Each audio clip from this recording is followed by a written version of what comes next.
Allora, vediamo se StreamYard ci fa andare in onda, in live. Vediamo un attimo. Eccoci qua. Sì, siamo in live, quindi bentornati su Parresia. Allora, stasera, live un po' sperimentale, quindi analizzeremo il compito di comandante nella storia, o per dirla alla John Keegan, la maschera del comando di tre generali, ma anche re, estremamente conosciuti e studiati, cioè Alessandro il Grande, Federico II di Prussia e Luigi Cadorna. Lo faremo con l'ospite di oggi, un graditissimo ritorno, cioè Giovanni Cerino Badone, che io ringrazio molto per la disponibilità, e quindi buonasera Giovanni.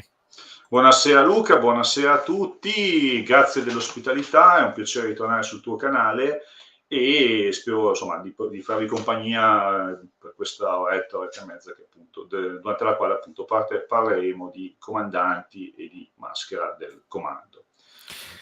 Allora, intanto ciao Marco, Ma grazie ovviamente per il complimento, ma credo che il bello sia quello che sta al mio fianco, non il sottoscritto, io faccio solo da cornice. troppo buono. Però insomma comunque grazie mille per il complimento. Allora, guardiamo insomma, intanto che cosa intendiamo un po' per maschera di comando. Io faccio intanto già questa premessa. Giovanni, dici un po' prima di passare direttamente alle slide.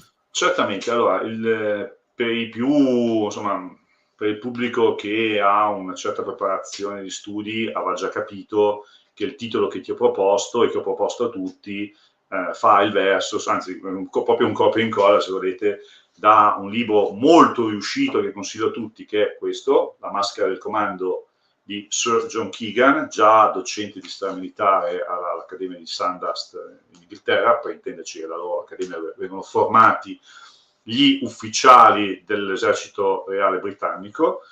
Bene, l'idea che sta alla base di questo libro qual è? Che chi è in una posizione di comando di fatto non è che esprime una sua particolare attitudine naturale, c'è anche quella, ma deve sostanzialmente calzare una maschera affinché degli uomini, gli uomini che gli sono affidati, il suo regno, i suoi subordinati, compiano delle azioni per lui, che vadano ben oltre quelli che sono i propri limiti psicologici, fisici, naturali di queste persone. Guarda, un piccolo aneddoto che ti posso portare è il seguente. All'Accademia di Saint-Cyr, quindi parliamo del principale centro di formazione dell'esercito francese che ha sede a Parigi, gli ufficiali vengono invitati, in molto spesso anche obbligati, a seguire dei corsi di teatro. Tu puoi immaginare lo stupore da parte nostra quando abbiamo visto questa cosa, ma come a teatro, cioè, sembrava una cosa ludica piuttosto che non formativa del mondo militare. In realtà aveva perfettamente senso, perché l'abituarsi a recitare una parte davanti a delle persone che devono seguirti per la vita e per la morte talvolta, diventa fondamentale, perché tu ti abitui a far cosa?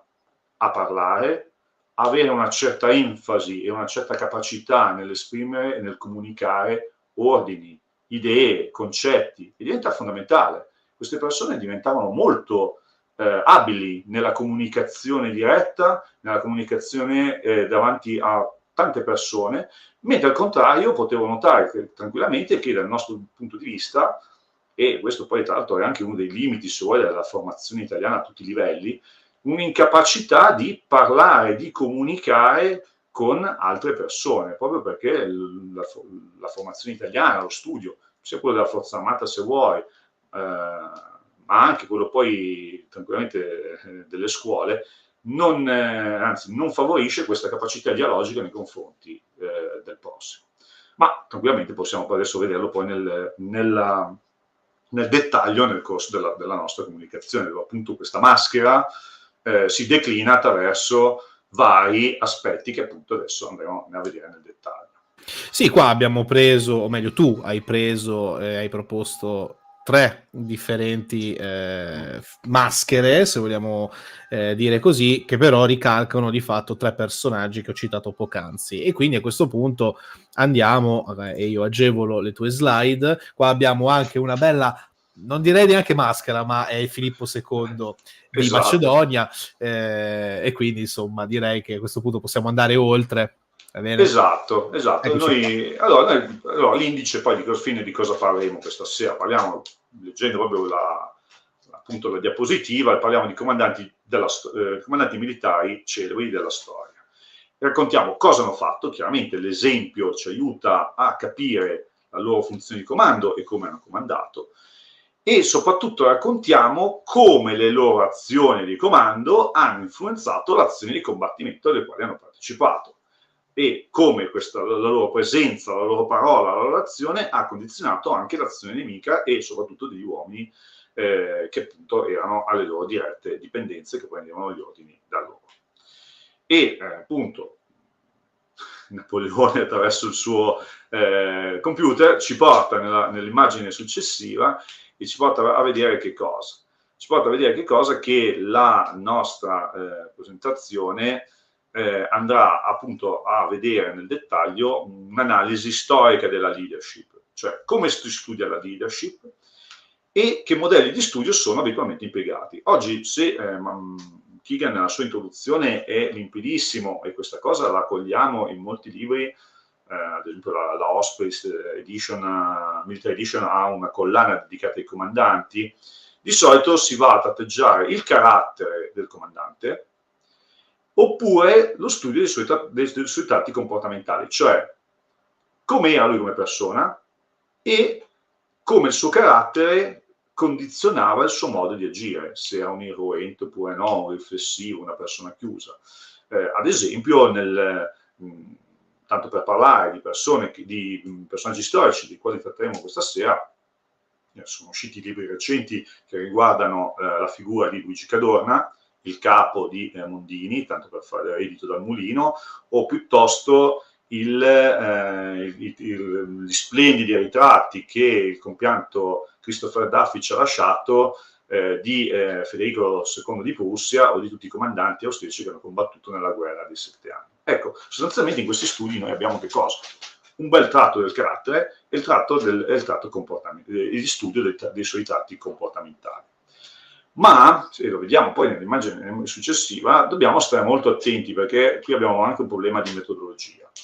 Perché sostanzialmente dove si cade nell'errore o comunque in una eccessiva semplificazione? Cioè, le scienze sociali, psicologia, tanto per citarne una, o anche la sociologia stessa, ci costringono, e devo dire per noi storici è una grande comodità, a creare dei modelli che vengono utilizzati e ripetuti nel corso di varie epoche.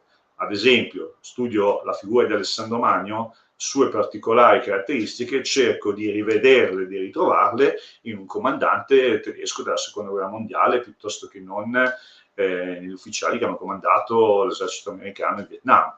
Ma, ripeto, da storici dobbiamo stare attenti, perché un comandante di una data epoca e di un dato luogo è completamente diverso di un comandante che appartiene a un altro momento storico in un'altra area geografica, perché altrimenti non riusciamo a comprendere che cosa, del perché e del per come sono avvenute particolari scelte, particolari azioni che a prima vista ci possono sembrare folli, ridondanti, eccessive, o comunque completamente differenti dall'etica e dalla morale che contraddistingue la nostra epoca. Ecco perché, per esempio, l'idea di essere visionisti ex post attraverso le epoche del passato è un giochetto che può piacere molto al politically correct, ma in realtà dal punto di vista storico è del tutto inattuale.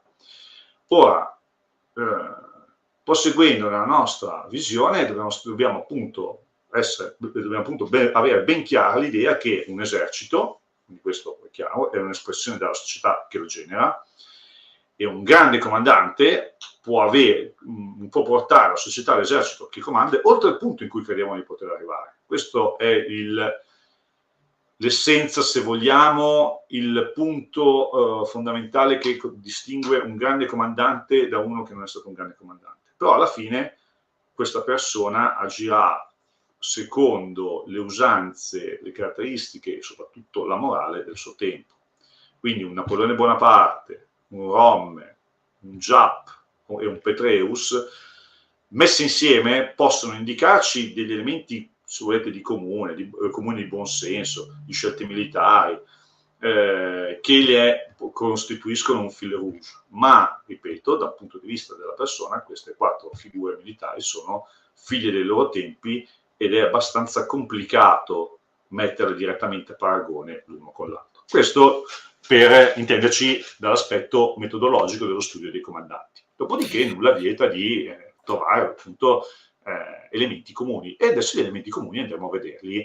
Allora, prima di vederli, io ti interrompo un secondo, perché giustamente Lorenzo del canale Incontri di Storia dice: per questo determinate classifiche inerenti ai migliori generali della storia sono argomentazioni fallaci, molto più forse da case editrici, ecco, da questo punto di vista. Perché? Perché dipende anche da, in primis, qual era la società che ha generato quell'esercito e di conseguenza quel comandante, e qual è appunto il contesto storico, come giustamente dicevi tu poc'anzi. Tra l'altro, questa espressione, cioè un esercito è espressione della società che lo genera, questa cosa ne avevamo già parlato in realtà anche in una mia live con anche Paolo Capitini e Parabellum, e c'è anche scritto ovviamente pure nel loro ultimo libro, cioè Le parole della guerra, che insomma vi invito comunque a guardarvelo e a leggervelo, perché io lo sto leggendo personalmente, tra parentesi, diciamo, ho un po' dato quel mio piccolo contributo anche per insomma guardare le bozze, rifinirle un pochino, però insomma secondo me è un buon libro, che non esiste il libro perfetto ovviamente, però direi che è assolutamente un buonissimo libro, e sulla quale, tra parentesi, questa frase viene anche ben esplicitata e spiegata. Detto questo, proseguiamo quindi, Giovanni. E dunque per la nostra maschera del comando devo analizzare che cosa? Le origini storiche del comando militare, cioè perché esiste un comandante. Teoricamente potremmo essere 100, 1000, 10.000 inter pares, cioè tutti con la stessa funzione, tutta quella sociale di comando, e combattere, e dopodiché andiamo a vedere l'azione di comando di 3 generali del passato. E andiamo a vedere appunto le origini storiche del comando militare, perché la funzione del comandante, l'origine storica del comando militare, appunto, sono intrinsecamente legate alla storia della guerra stessa, ovviamente. La nostra, infatti, se proseguiamo nella successiva slide, gli esempi scelti in base a quale criterio. Ovviamente abbiamo detto prima che è abbastanza fuorviante, no? Fare una scelta di tipo del carattere o della metodologia di combattimento da un punto di vista tecnico-tattico in questo caso.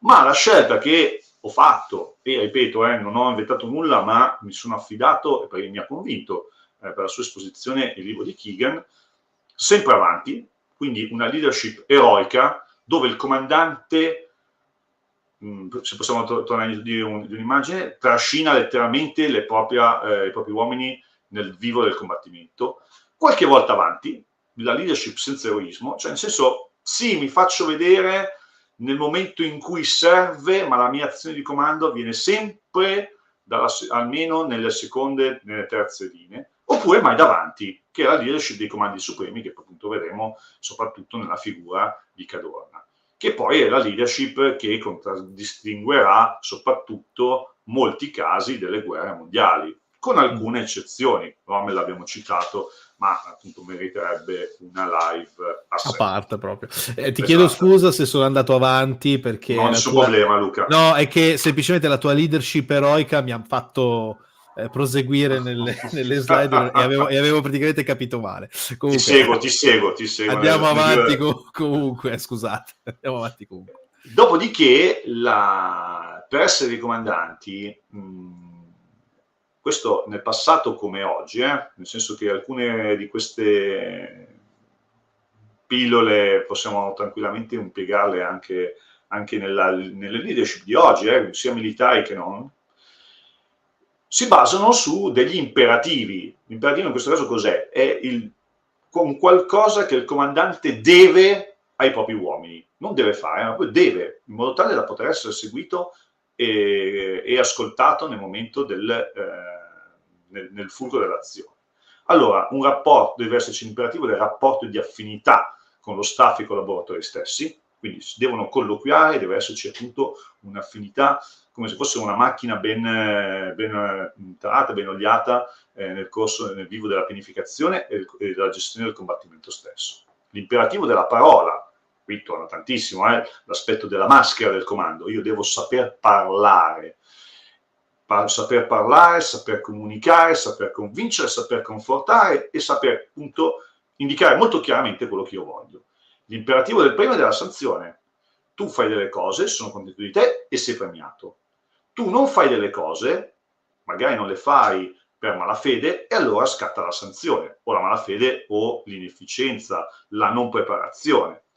E l'imperativo dell'azione. Il comandante fa, il comandante deve fare, il comandante è il faro che gli uomini appunto guardano nel momento in cui c'è bisogno di lui.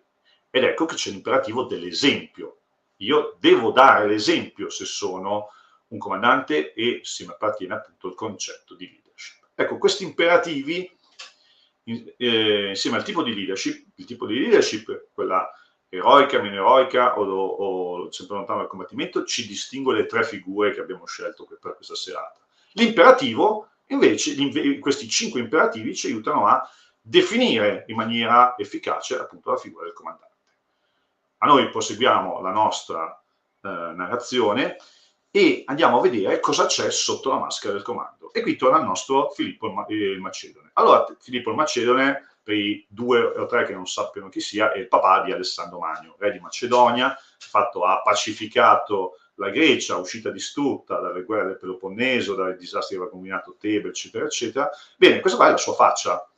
È la sua faccia perché a Pella, la capitale della Macedonia, adesso nell'area settentrionale della Grecia, è stata trovata la tomba regale, la tomba di Filippo. Gli archeologi hanno discusso, è lui, non è lui, è lui, cioè non ci sono possibilità. La corona, il primo elemento che lo identifica come dire, il primo elemento della sua maschera, lo identifica come re. All'interno della tomba è stata trovata quella corona, che è una corona d'oro, che è un serto di quercia e di alloro, che appunto immediatamente ci permette di capire che lui è il sovrano. La sua armatura in ferro con rifiniture sempre in oro, quindi qualcosa che oggi naturalmente al Museo di Pella sembra molto corrosa, ma in realtà all'epoca era perfettamente lucida, quindi questo contrasto tra l'oro e il ferro lucidato doveva essere qualcosa che appariva come splendido agli uomini che lo vedevano. Lo identifica come il comandante, e un comandante militare che porta sul suo corpo e sulla sua faccia i segni di quello che è appunto un'azione di combattimento. Il volto di Filippo era solcato da 2 vistosissime cicatrici, una alla guancia, l'altra causata da un colpo di freccia che gli aveva cavato l'occhio destro, solcava completamente il viso, tant'è che il corpo è stato cremato nel corso delle cerimonie funebri, ma naturalmente queste cremazioni dell'epoca classica non sono in grado di distruggere le ossa, quindi rimangono, certo, danneggiate, ma rimangono. Quindi è stato possibile vedere le ferite che Filippo aveva, e in più lo scheletro presentava una gamba più corta dell'altra in seguito di un combattimento che aveva avuto, se non ricordo male, nei Balcani. Cosa che permette, confrontando le fonti classiche in nostro possesso, che sono rimaste fino a noi, ha permesso di identificare al 100% che Filippo è sepolto in quella tomba. Bene, e questa è la maschera del comando di Filippo.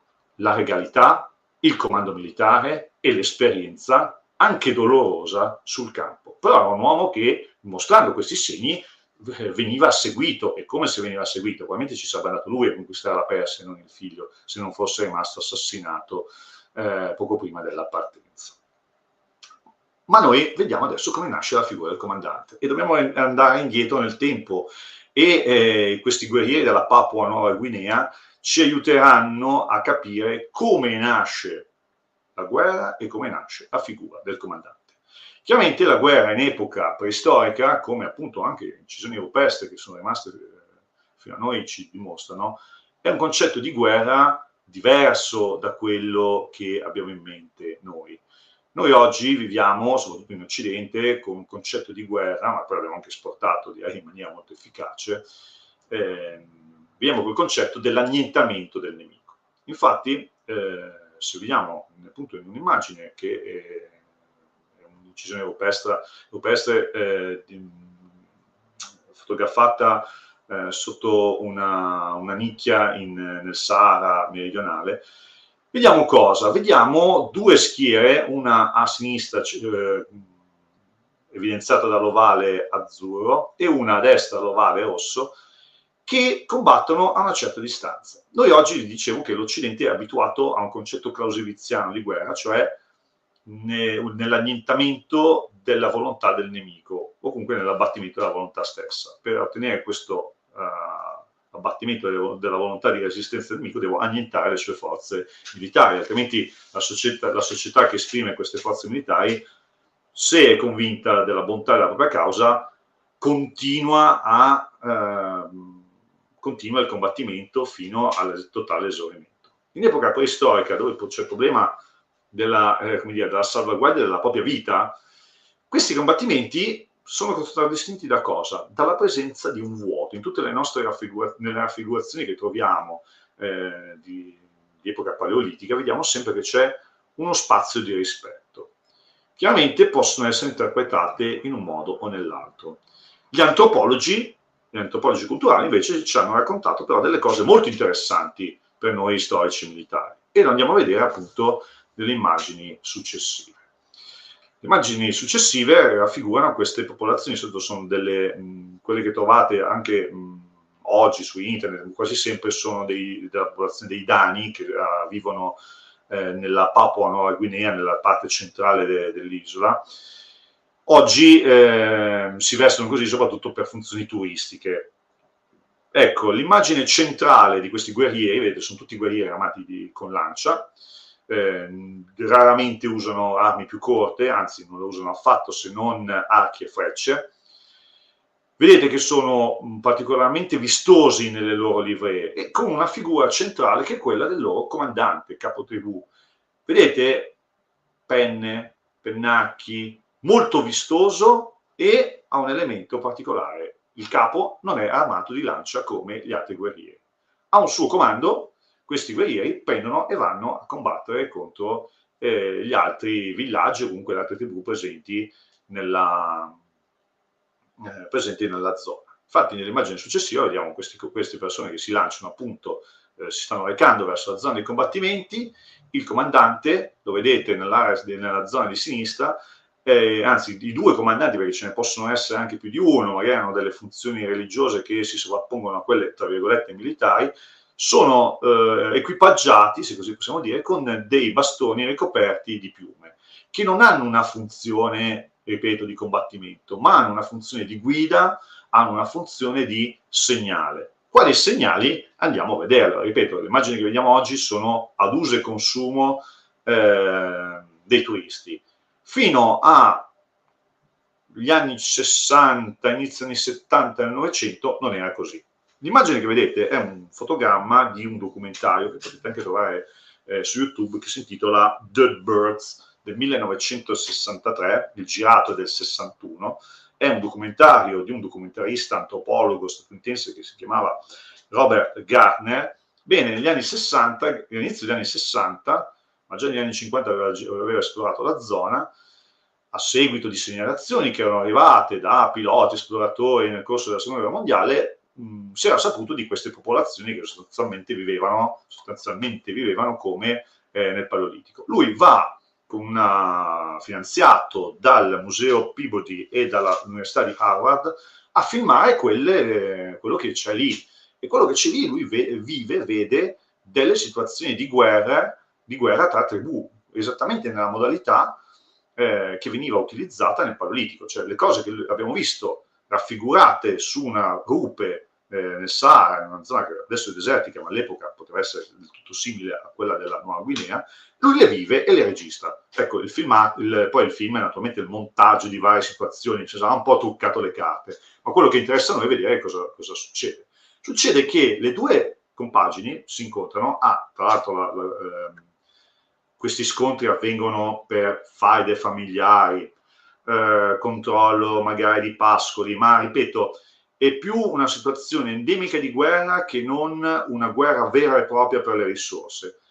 Potremmo definirlo in senso veramente estremo, come quasi una sorta di passatempo o comunque elemento che serve a rendere coese le due società che si affrontano sul campo di battaglia. Ma si vedono benissimo, circondati dagli ovali, i comandanti che, ripeto, non prendono parte al combattimento ma controllano la situazione, i guerrieri che vanno avanti e indietro, ma le due linee blu e rossa cosa ci stanno a dimostrare? Che le due formazioni non vanno a contatto tra di loro, cioè rimane una zona di rispetto e i comandanti sono molto attenti a dire no, fermo, tu non puoi andare là vicino. Hanno delle lance? Sì, ma le lance sono smussate. Hanno archi e frecce? Sì, ma le frecce, mentre quando vanno a caccia, sono dotate di una cuspide in grado di uccidere l'animale che vogliamo appunto catturare. Bene, le armi da guerra sono tutte spuntate perché sono più, tra virgolette, armi sceniche che non. Quindi è più un rituale che non un combattimento finalizzato all'annientamento dell'avversario. Rituale cruento, perché qualcuno ogni tanto si ferisce. Ora, se dall'alto della collina scendiamo, come vediamo nell'immagine successiva, a livello dei nostri guerrieri, vediamo qual è la situazione. Il quadrato inclinato di 45 gradi ci indica il nemico rispetto alla nostra posizione, il quadrato azzurro, le forze, tra virgolette, amiche, e vediamo cosa si vede. Si vedono questi guerrieri che avanzano in questa vegetazione relativamente alta, si affrontano, si vedono, ma il lancio di oggetti, di giavellotti piuttosto che non di frecce è pochissimo, relativamente scarso, addirittura le traiettorie sono molto prevedibili, si spaventano, tant'è che queste battaglie possono anche durare un giorno intero, ma le perdite sono minime, cioè sono più feriti dati da cadute che non piuttosto che dall'azione vulnerante. E, ripeto, vediamo subito nell'immagine i guerrieri più decorati con piumaggi possiamo identificare immediatamente come i comandanti delle formazioni che gestiscono appunto la coreografia, possiamo proprio parlare di coreografia dello scontro. Chiaramente dicevamo che possono esserci degli incidenti e, se non ricordo male, nell'immagine successiva abbiamo, anche qui vediamo nello specifico le distanze che vengono assolutamente mantenute in essere, circondato uno dei comandanti che controlla lo scontro, proprio perché non ci deve essere un contatto fisico tra le parti, perché ripeto non è previsto l'uccisione dell'avversario, ma semmai lo spaventarsi, l'affaticarlo e alla fine abbandonare questo scontro. Tant'è che nelle sue resoconti, il Gardner, che poi scrive anche degli articoli, ci dice chiaramente che queste battaglie si esauriscono per la mancanza poi di tempo, al tramonto ognuno delle due parti torna a casa e riprendono non il giorno dopo, perché la guerra deve continuare, ma magari una settimana o 2 settimane dopo, dipende anche dalle condizioni del tempo, da cosa devono fare gli uomini, se devono andare a caccia. Quindi fa parte della normale vita quotidiana di queste persone. Chiaramente una freccia che non viene lanciata nel momento giusto, un guerriero che non si sposta al momento adatto, si li ammazzano di noia, può essere l'arma finale definitiva di questi tipi di scontri. Comunque dicevo, magari qualcuno che non si sposta in tempo o un guerriero più intraprendente di altri, che comunque verrà sanzionato, bene, perdite ci possono essere. Tant'è che nel filmato Gardner registra che cosa? Il ferimento di uno di questi guerrieri. E nell'immagine possiamo vedere uno di questi guerrieri cosa succede. Succede che viene colpito al torace da una freccia. Lo vediamo, viene colpito nella parte in alto a destra, la ferita sembra essere relativamente leggera, in realtà provocherà una perforazione dei muscoli addirittura della pleura e nel giro di 2 giorni il guerriero qui raffigurato sostanzialmente morirà. Bene, la cosa interessante è che al primo ferito il combattimento viene fermato e tutte e 2 le parti tornano ai rispettivi villaggi, segno che abbiamo a che fare, vedete, il comandante vi indica la strada, bene, i giochi sono finiti, torniamo tutti a casa perché abbiamo avuto un ferito, e non è questo lo scopo di questo tipo di guerre, è più un rituale che non una guerra vera e propria.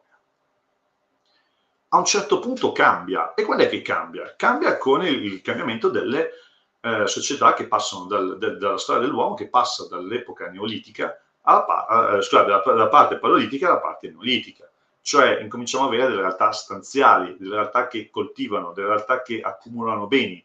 Questi beni permettono di fare anche altre cose, e i gruppi, le aggregazioni umane crescono anche di numero, e per alcuni di questi diventa più proficuo fare cosa? Andare a cercare quanto il mio vicino ha immagazzinato, piuttosto che non mettermi a coltivarlo o a lavorarlo nella mia realtà. E cambia nel modo in cui io non solo vado a fare una razzia, ma devo sostanzialmente eliminare fisicamente il mio avversario, e quindi necessariamente lo scontro non è più quel rituale avanzo, non avanzo, ti ferisco, non ti ferisco, che abbiamo visto con i danni della Papua Nuova Guinea, ma diventa una cosa completamente differente. E questa cosa dov'è che avviene per la prima volta? Per la prima volta avviene da noi, tra l'altro in Europa. Quindi battaglie più compatte nel tempo e nello spazio, guerre finalizzate alla conquista di nuove risorse, terre, città, approvvigionamenti.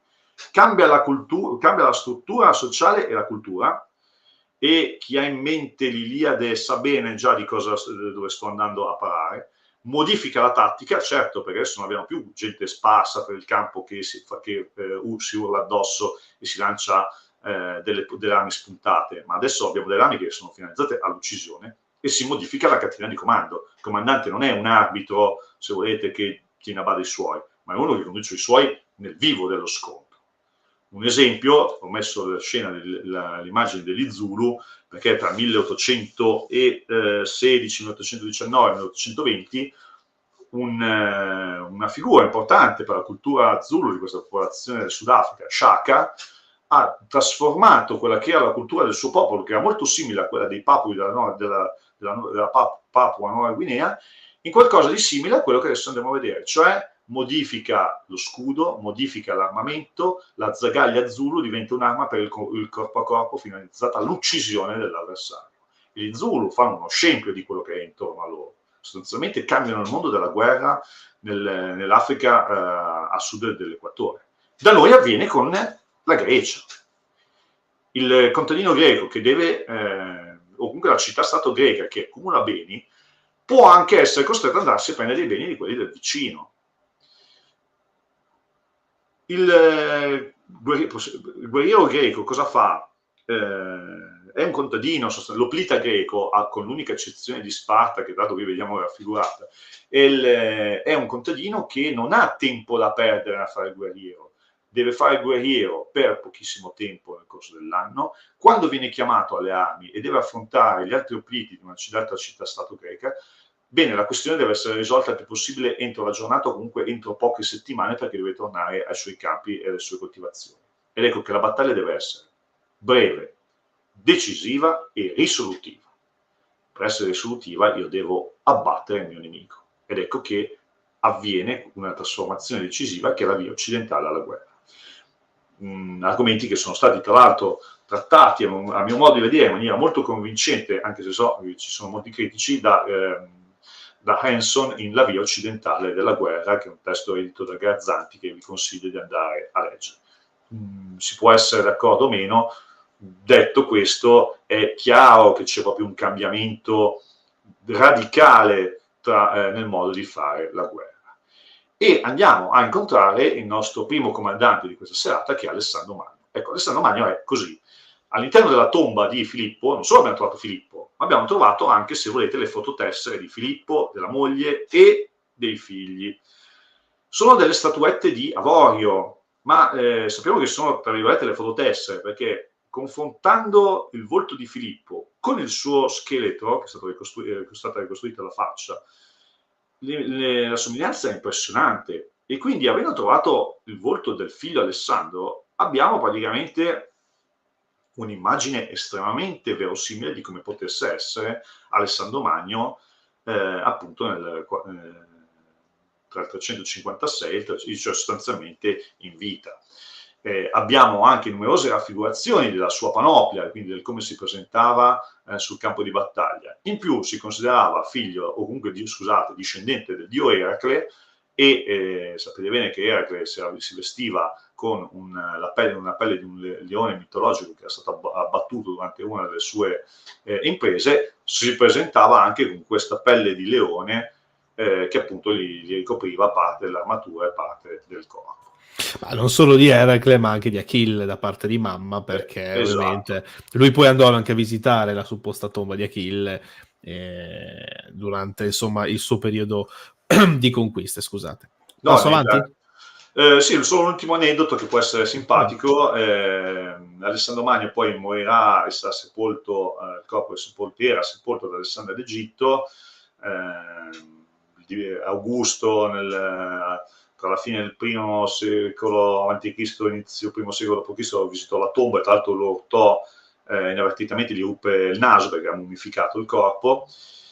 Fatto sta che il tempio che conservava il suo sarcofago sparisce più o meno misteriosamente tra il III e il IV secolo d.C.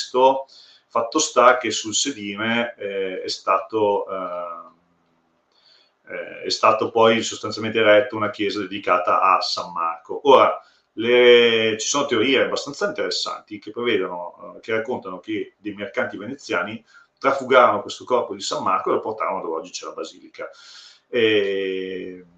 Hanno preso il corpo di Alessandro Magno invece di quello di San Marco? Bisogna aprire la tomba di San Marco a Venezia e vedere chi c'è dentro. Comunque è una teoria molto interessante, e queste sovrapposizioni tra edifici classici e cristiani trova veramente punti di interesse, tenendo conto che comunque alla fine era stato era stato divinizzato, e la tomba di Alessandro era un luogo di culto nel periodo classico ellenistico. Comunque, torniamo a noi, e l'impero di Alessandro Magno è una delle più grandi costruzioni politiche e militari che avviene in epoca appunto ellenistica e comunque nell'epoca classica. Solo l'impero romano riuscirà a eguagliare la potenza e l'estensione di questo stato. Per intenderci, tra la catena di Hindu Kush, che è alla nostra destra, e la penisola balcanica con la Grecia, la Bulgaria e la foce del Danubio, più o meno abbiamo un'estensione che grosso modo simile a quella degli attuali Stati Uniti, con una politica di costruzione di una nuova società all'interno di questo impero estremamente interessante. Comunque è stato uno sicuramente dei comandanti con il maggiore successo dell'antichità. Lo stesso Giulio Cesare rimpiangeva di non avere l'età di Alessandro Magno al momento delle sue conquiste nelle Gallie. Fatto sta che per riuscire in questa impresa Alessandro Magno comunque ha seguito, direi alla lettera, quelli che sono appunto gli imperativi che ci siamo raccontati all'inizio della nostra chiacchierata, e sono stati tutti importanti per poterlo appunto accompagnare in questa grande epopea. Le campagne di Alessandro Magno lui sostanzialmente inizia questa campagna come re dei Macedoni e a capo di un'alleanza greca contro l'arcinemico che di fatto ha condizionato la storia greca tra VI-V secolo IV secolo a.C. L'impero persiano, sappiamo bene che viene affrontato per la prima volta nella pianura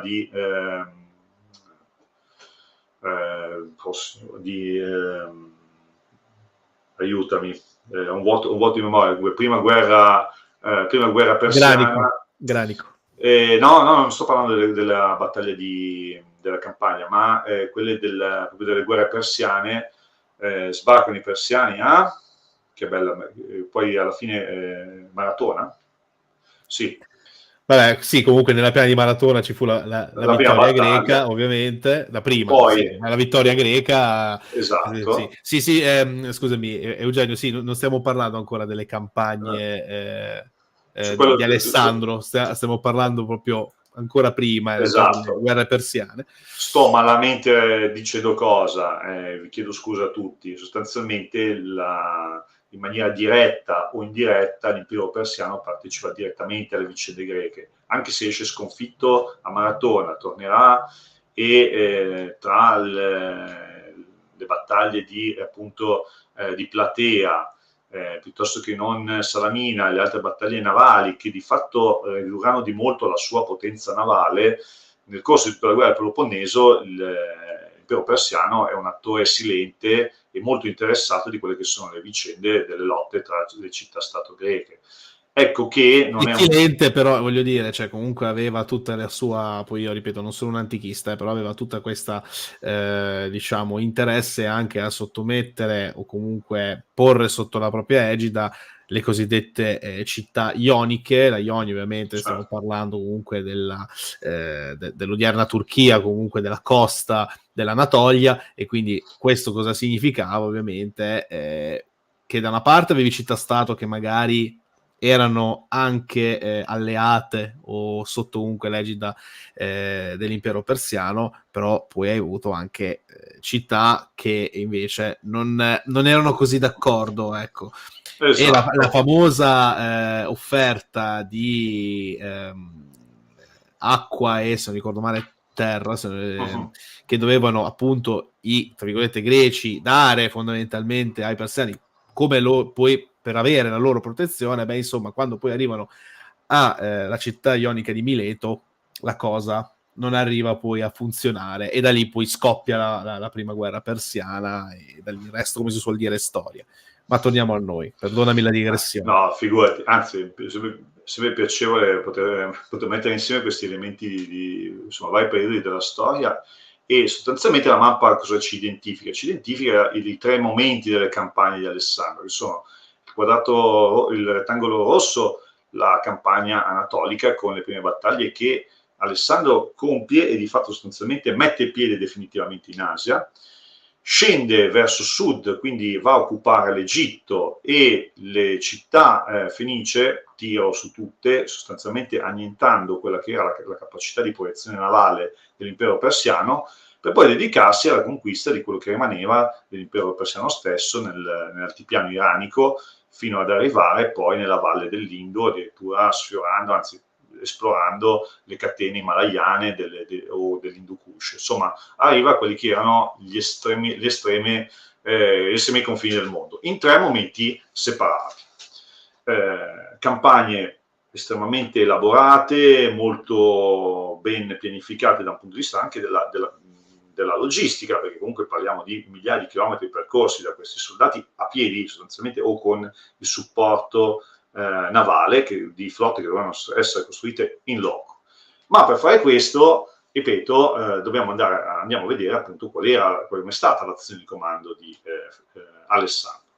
L'imperativo dell'affinità, cioè Alessandro si è circondato di persone che conosceva perfettamente, suoi compagni di gioventù, ragazzi con i quali era stato cresciuto, formato all'interno della corte macedone, sia uomini che avevano combattuto col padre, sia uomini che poi si sono formati combattendo direttamente con lui. E difatti nell'immagine successiva abbiamo Alessandro che cavalca a fianco del padre Filippo in quelle che sono le campagne balcaniche, appunto per mettere in sicurezza i confini settentrionali del Regno Macedone. Quindi abbiamo un gruppo di comando che ha già combattuto insieme, sa benissimo quelle che sono le proprie capacità e sa benissimo che si possono fidare l'uno dell'altro nel momento appunto dello scontro. Tant'è che, se vediamo appunto l'altra immagine, abbiamo una capacità di affinamento e una rapida comprensione della situazione tattica del momento.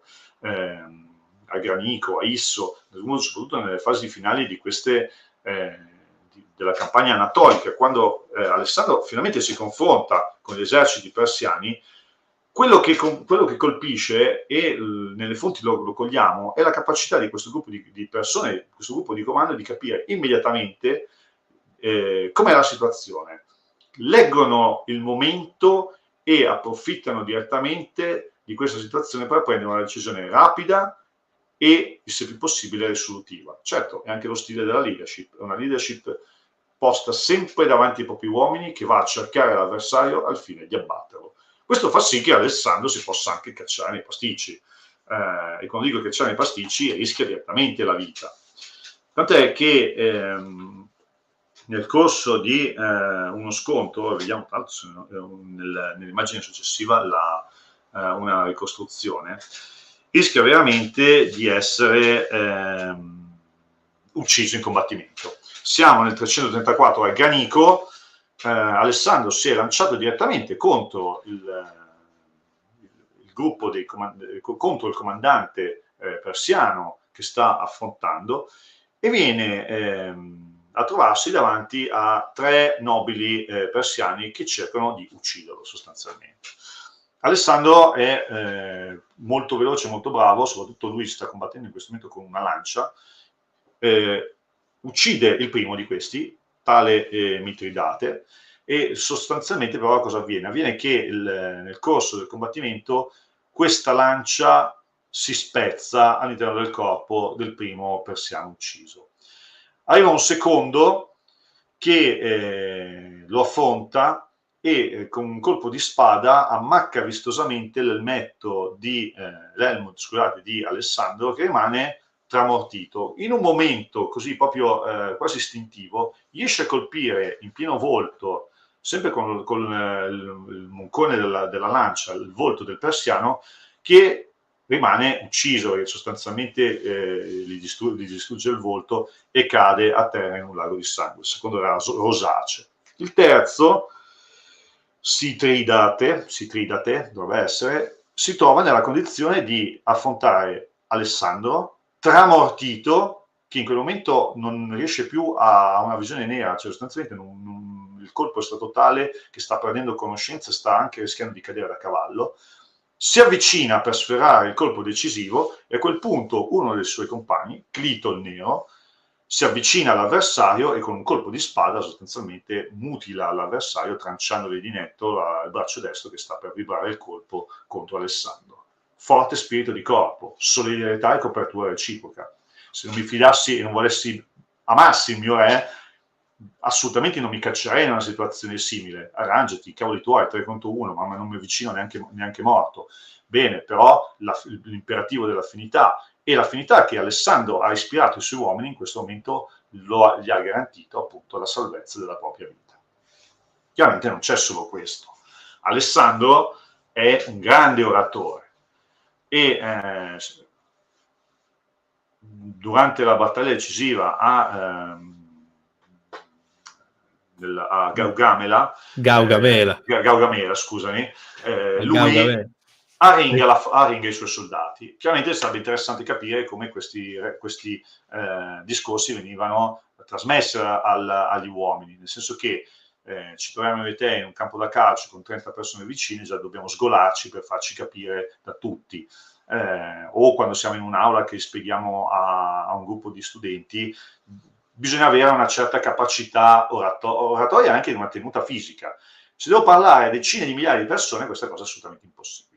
Ma detto questo, i suoi discorsi ci sono stati tramandati. E lui cosa dice? I nostri nemici sono i Medi persiani, uomini che da secoli vivono in maniera molle e decadente. Noi siamo i Macedoni, che da generazioni ci addestriamo nella dura scuola del pericolo e della guerra. Ma soprattutto noi siamo uomini liberi, loro schiavi. Ci sono dei greci sicuramente al loro servizio, ma quanta differenza tra noi e loro. Loro combattono solo per la pacca, noi al contrario combattiamo per la Grecia e il nostro cuore è sempre per la nostra patria, per le nostre truppe straniere. I Traci, i Peoni, gli Agriani sono i migliori e più valorosi soldati in Europa. Troveranno contro di loro le più deboli e imbelli tribù dell'Asia. E infine, che dire dei 2 comandanti? Loro hanno Dario, voi avete Alessandro. E qui tutta la capacità retorica di Alessandro è espressa. Lui cosa fa? Un continuo confronto tra loro e noi. Uomini che vivono in una maniera molle e decadente, e noi invece ci siamo addestrati alla dura scuola del pericolo della guerra, molli decadenti. Loro sono schiavi, noi siamo liberi. I greci che sono con loro, quindi già fa una differenza, sì è vero sono greci, però ormai sono abituati a vivere nella mollezza dei loro usi e costumi. E poi quelli che abbiamo noi come alleati c'erano i greci, molli e decadenti che hanno preso i loro usi e costumi, noi abbiamo i Traci, i Peoni, gli Agrani, cioè gente veramente tosta con quanti abbiamo già combattuto, che sono diventati simili a noi. E poi il confronto finale, splendido, che sia dei due comandanti. Loro hanno Dario, e chi non ha mai visto Dario sul campo di battaglia, ma voi avete Alessandro che ci mette la faccia, combatte direttamente nelle prime linee insieme a voi e corre i vostri stessi rischi e pericoli. Chiaramente, al di là di questi bellissimi discorsi, che tra l'altro, ripeto, sono stati riportati già dalle fonti classiche, probabilmente trascritti, raccontati da testimoni oculari che erano là e riportati nel corso dei secoli, esistono tutti dei vari elementi che sono presenti in questi discorsi di Alessandro, che andiamo a vedere punto per punto. L'imperativo della parola, come ci siamo già detti, no? È uno degli imperativi fondamentali per la leadership. Abbiamo la sfida. Sarete voi in grado di affrontare questo compito? La minaccia, fatelo, perché se non lo fate, finite male. La lusinga. Siete i migliori, siete i più forti, siete quelli tosti. Volete sottrarvi a una cosa del genere? Ma assolutamente no. L'allettamento materiale. Avete idea di che ricchezze ci sono in tutto l'impero persiano? L'appello alle origini. Siete i greci, voi siete una stirpe eletta, non potete sottrarvi al vostro destino che vi vuole dominatore del mondo. E le promesse per il futuro. In futuro chissà cosa avremo che ci porteremo a casa. E sostanzialmente lui trasmette alle truppe l'immagine che vuole dare di sé. Cioè, tutto quello che voi sarete è quello che io voglio, o viceversa. Spiega cosa desidera, io voglio questo da voi. Suscita speranze, non è una lotta per la vita e per la morte, è una lotta, per, se volete, quasi per l'immortalità, per dire, guardate che non solo immortalità, ma avete anche dei benefici che mai vi sareste aspettati nella vostra vita. E lega le proprie ambizioni con quelle dei propri soldati. Cioè, sostanzialmente, il discorso è interpare, cioè è una questione tra di loro, è una sorta di patto, se volete, tra il sovrano del condottiero e i propri uomini. Capiamo bene perché Alessandro riusciva a infiammare veramente i propri soldati con la parola. Immaginate questi abituati ad avere dei comandanti che sostanzialmente di stirpe regale, che se sostanzialmente si disinteressavano alla vita dei propri uomini o comunque erano sostanzialmente carne da cannone, bene, in questo caso Alessandro si pone come uno di loro, davanti a loro, che darà la vita anche per loro. E appunto l'aspetto della leadership e della morale, questi discorsi riuscirono veramente a infiammare le truppe. Ovviamente, dopo le parole, servono anche i fatti, e Alessandro assolutamente non si sottraeva all'imperativo dell'azione. Lui c'era con i suoi compagni, soprattutto con il corpo di cavalleria dei compagni,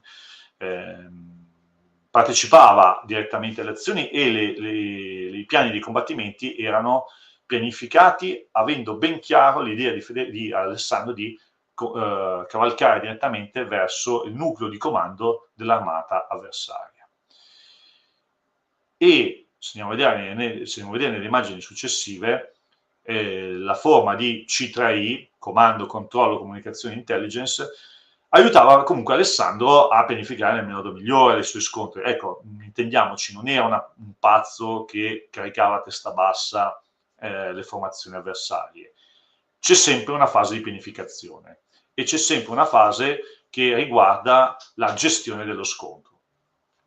Lui ha risorse limitate in un territorio che comunque non è ricchissimo, è ricco ma non ricchissimo, e soprattutto nel corso dei combattimenti deve fare delle scelte obbligate. Quindi il comando, e quindi lui ha una legittimazione regale, re di Macedonia, religiosa, e anche, non dimentichiamo, faraone d'Egitto, quindi c'è anche l'aspetto religioso che diventa un collagene, comunque un collante per tutte le truppe che si aggregano alle sue forze, militare e morale, abbiamo visto, no? L'aspetto dell'unione che c'è tra lui e i suoi soldati. Controllo, sempre in prima fila e sempre nella mischia. Ora, si vestiva anche in modo appariscente, abbiamo visto il leone che si faceva, ecco, poi religioso, certo, facendosi richiamando le sue origini a Eracle piuttosto che non ad Achille, che erano figure mitologiche e comunque semidivine, chiaramente allora il mio comandante è un semidio. Dopodiché, simboli di riconoscimento del comando vistosi, cioè le armature luccicanti, ricercate, sappiamo che è lì, se lo vediamo nella mischia sappiamo che è lui, e la necessità obbligata di conferire ai subordinati ampi margini di manovra. Chiaro, se io sono nel mezzo della mischia difficilmente riuscirò a avere il controllo di tutto quello che avviene sul campo di battaglia, ecco perché devo delegare. Comunicazione naturalmente limitata alle tecnologie dell'epoca, comandi vocali diretti o al massimo con l'uso della musica, e l'intelligence. Ora, normalmente sull'intelligence intendiamo, quando parlo di intelligence non è l'omino vestito di nero con gli occhiali da sole e la barba finta come a Luca che raccoglie informazioni o va a spiare, è tutto quello che riguarda la raccolta informazioni, che può essere una ricognizione, che può essere l'interrogazione di prigionieri o anche di indigeni sul luogo per capire dove è il nemico, che risorse ha, ma anche il terreno dove andrò a combattere, di come è fatto. Quindi un grande lavoro di acquisizione di informazioni delle forze avversarie, risorse del territorio, visto che ci devo marciare, devo anche sapere se avrò anche da bere o da mangiare, e le caratteristiche del teatro di operazioni e del campo di battaglia stesso. Forte di queste 3C e dell'aspetto I, Alessandro poteva scendere sul campo di battaglia, come appunto andiamo a vedere. Gaugamela, 1 ottobre del 331 a.C., è la battaglia decisiva, perché come ha detto nel discorso, è lì che affronta per la prima volta, ed è la volta decisiva, il re dei re, l'imperatore Dario, ed è lì che lui capisce una cosa: si sta giocando con Dario la corona di tutto l'impero persiano. E infatti, se vediamo poi nell'immagine della battaglia stessa, la pianificazione di Alessandro, in rosso sono i persiani, in blu i macedoni o comunque i greci, ho sovrapposto le frecce sono di fatto prese di peso dalla simbologia NATO, la freccia a doppia spunta indica l'attacco principale e OBJ è l'obiettivo. L'obiettivo di Alessandro qual è? Esattamente Dario, cioè lui va ad attaccare la linea avversaria al fine di uccidere Dario e sostanzialmente prendere il suo posto quale legittimo imperatore di Persia.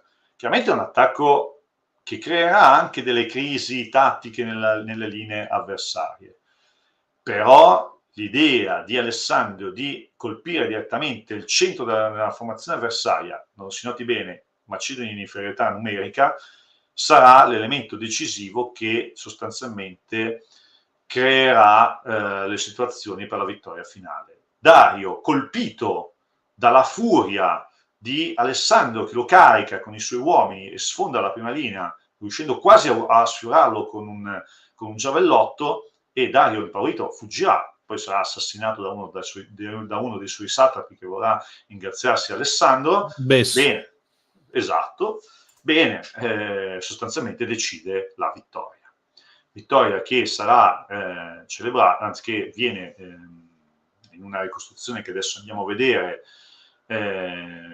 raffigurata con Alessandro che trafigge i soldati, le guardie del corpo di Dario che si gira verso di lui, lo riconosce, si riconoscono, ma a quel punto dà l'ordine al suo Riga di trascinarlo lontano dal campo di battaglia. Questa immagine è stata poi celebrata già da quadri o rappresentazioni artistiche in epoca classica. Una di queste è stata ritrovata nelle rovine di Pompei sotto forma di mosaico, e riconosciamo molto bene a sinistra Alessandro Magno col capo scoperto che trafigge i guerrieri persiani, e a destra sul carro Dario che, spaventato, girando addirittura con la mano aperta verso Alessandro, fugge appunto dal campo di battaglia, riconoscendo che lo scontro è definitivamente perso. Alessandro quindi ricorre all'imperativo dell'esempio, corre personalmente i rischi a cui è esposto continuamente il soldato comune. Questo perché? Perché l'imperativo dell'esempio è, come dire, è importante, aiuta, molto spesso è decisivo, ma ha una piccola controindicazione. Quando deve essere continuamente irrorato del proprio sangue. I vecchi guerrieri che sono sopravvissuti a rischio con il corpo integro, per i giovani sono degli anziani. Gli aspiranti eroi, vedere questi reduci, soprattutto in epoca classica, non ispiravano, come dire, sentimenti di emulazione. Si rispettavano perché erano anziani, però nulla di più. Ciò che invece infiamma il sangue è lo spettacolo dell'eroismo che vedo, vivo in prima persona sul campo di battaglia. Quindi potete immaginare cosa poteva essere per i guerrieri macedoni vedere il proprio re tornare con un'armatura scintillante completamente lorda di sangue, lanciarsi nell'inseguimento di truppe avversarie, continuare ad abbatterle una dopo l'altra al grido di vittoria. E l'effetto era immediato. Chiaramente non solo devo continuamente irrorarlo di sangue, questo imperativo dell'esempio, ma devo anche espormi in prima persona al pericolo. E Alessandro era uno che non solo si esponeva al pericolo, ma addirittura ne subiva anche le conseguenze. Tant'è che anche i grandi condottieri sanguinano, cioè sì, sono eroi, sono belli, sono giovani, hanno delle bellissime tombe, forse li hanno sepolti sotto le cupole di San Marco a Venezia, ma lui, da fonti storiche abbiamo la certezza che sia stato colpito almeno 8 volte. Un colpo d'ascia, un proiettile di catapulta al petto, una pietra non l'ha neanche bucato, un colpo di spada alla coscia, un colpo di freccia alla gamba sinistra, una freccia al tallone, come Achille, quindi questo prendiamolo con beneficio di inventario, salto alla 6 perché era più interessante, una freccia alla spalla, un colpo di pietra alla testa e sul collo, ma la 6 è quella decisiva, perché nel Punjab viene colpito durante l'assalto alla città di Multan da una freccia che gli perfora la pleura e quindi il polmone. La freccia gli viene estratta, nel momento in cui gli viene estratta si vede il respiro, cioè sostanzialmente mentre respira si vede il polmone che si apre e si chiude. Ed è una ferita invalidante questa. Dopo quel colpo che ha ricevuto non sarà più in grado neanche di salire a cavallo, cioè già tanto che sia sopravvissuto quel poco che è sopravvissuto ancora, perché ripeto, senza antibiotici e senza cure specifiche, un colpo del genere lo ha veramente reso non più abile al combattimento. Quindi poi mi fanno anche abbastanza sorridere poi le teorie complottiste, fu avvelenato durante il rientro. Non gli rimaneva molto da vivere dopo una ferita del genere. Ma se fu avvelenato, probabilmente si avvelenò da solo, anche con i fumi dell'alcol e i festini che poi continuava a fare anche successivamente. Quindi in più ci sono anche tutta la questione anche delle malattie, non ultimo lo stesso Efestione, insomma, Sì. cioè poco prima di Alessandro, credo un annetto prima forse, ci lasciò la pelle per varie febbri malariche o se non ricordo male, quindi cioè nel senso non è neanche un contesto così tranquillo come invece poteva essere un contesto più mediterraneo, ecco. Esatto, poi tra l'altro abbiamo citato Clito il Nero, Alessandro si ubriaca a un punto tale che durante un litigio uccide con un colpo di giavellotto Clito il Nero, o arrivano a Persepoli, la splendida reggia degli imperatori persiani, E la brucia. ubriaco, la brucia, i suoi soldati accorrono perché vedono un incendio, vanno per spegnerlo, vedono il loro re che sta rovesciando crateri pieni di braccia ardenti e danno anche loro una mano a distruggere questa reggia. Ecco, insomma, non era un personaggio che viveva in maniera tranquilla. Chiaramente una ferita del genere sostanzialmente lo porta rapidamente alla tomba. Quindi la maschera del comando di Alessandro: si comanda sempre davanti.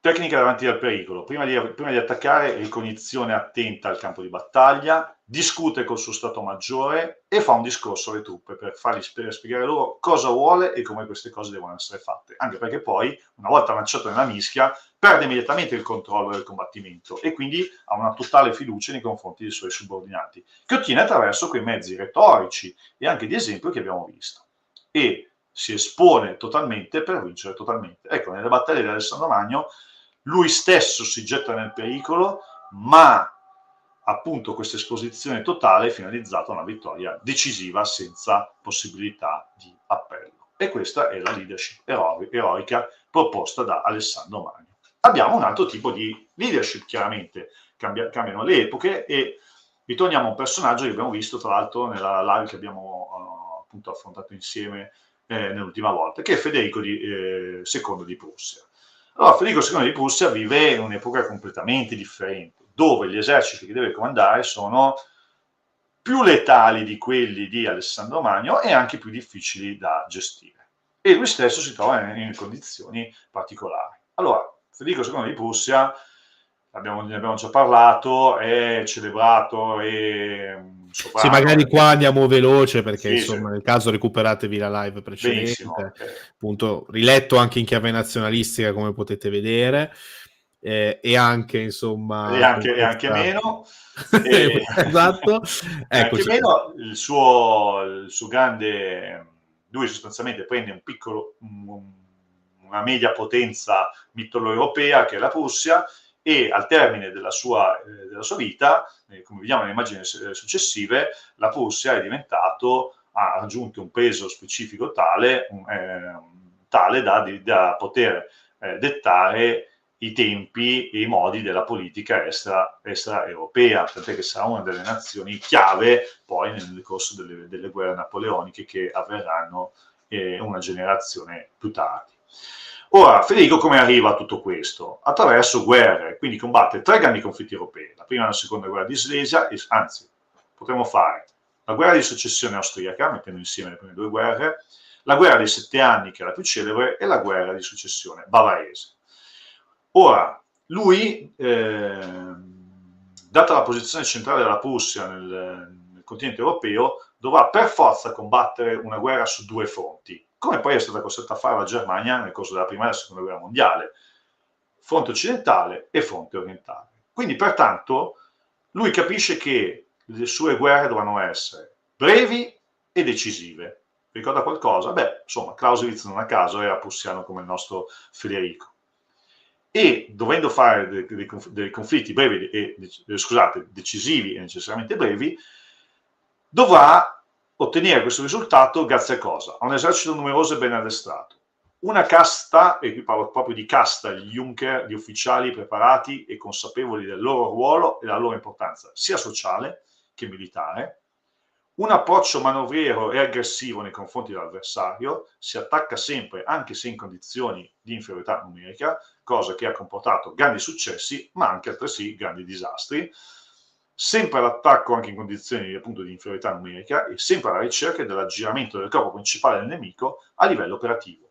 Lo fisso e vado a cercare a destra o a sinistra quelli che sono i punti deboli del suo schieramento. Meglio ancora se riesco a colpire la sua ala attaccandola perpendicolarmente al suo schieramento principale.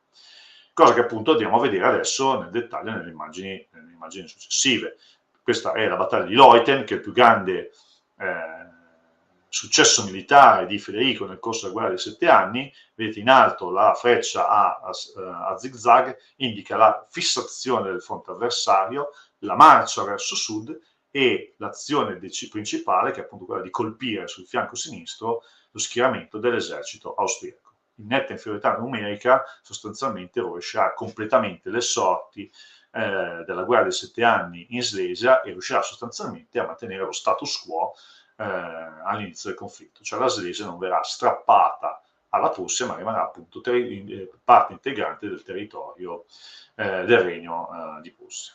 Bene, per ottenere questi grandi successi, cosa deve fare? Allora, prima di tutto c'è la vera criticità, ed è la vera criticità della guerra del XVIII secolo, come abbiamo visto nella nostra live precedente, che è il comando e il controllo. Cioè, una volta che inizia il combattimento, Federico ha pochissime possibilità di poter gestire direttamente questo scontro. Questo perché, non avendo comunicazioni radio, non posso in real time far manovrare gli uomini, ma ho bisogno di staffette, di comandi musicali e vocali, e insomma è un'azione piuttosto complessa. Ci sono poi altri elementi che adesso andiamo a vedere più nello specifico. L'imperativo dell'affinità come Alessandro. Federico si circondava di persone che lui stesso considerava amiche che magari erano amici suoi ai tempi in cui era ancora Crown Prince, quindi principe ereditario, persone che magari non erano molto simpatiche al padre e quindi successivamente verranno elevate a uno status e dei ranghi più elevati nello stato prussiano da parte di Federico.